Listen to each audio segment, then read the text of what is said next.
Okay, இன்னைக்கு லெசன்ல நம்ம பார்க்க போறது என்ன அப்படின்னா question answer. Where does the sun set? Where does the sun set னா சூரியன் எங்க மறையும்னு கேக்குறாங்க. அதாவது sun sets in the west. சூரியன் எங்க மறையும்? மேற்க. அப்ப எங்க உதிக்கும்? கிழக்க.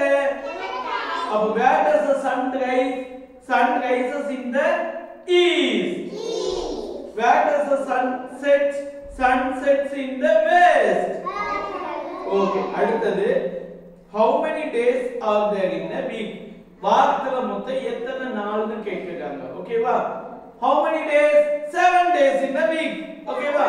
சோ அந்த சென்டென்ஸ் எப்படி சொல்லணும்னா there are அசல் லிசன் பண்ண செல்லும் there are 7 days in a week.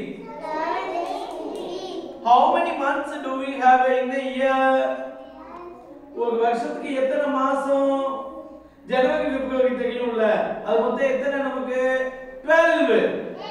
so we have 12 months in a year. next question. okay next question. what is the shape of an egg? egg என்ன ஷேப்ல இருக்கும்? நடுவுல பேச கூடாது. egg என்ன ஷேப்ல இருக்கும்? oval. very good. அடுத்து who does control the traffic? traffic control பண்றவர் யாரு? பாப்பா. traffic police. traffic police. ஓகேவா? traffic கண்ட்ரோல் பண்றது யாரு? traffic police. அப்பமா how many colors are there in India's national flag? India national flagல 3 colors இருக்கு. saffron, white, green. நடுவுல சக்கரா வந்து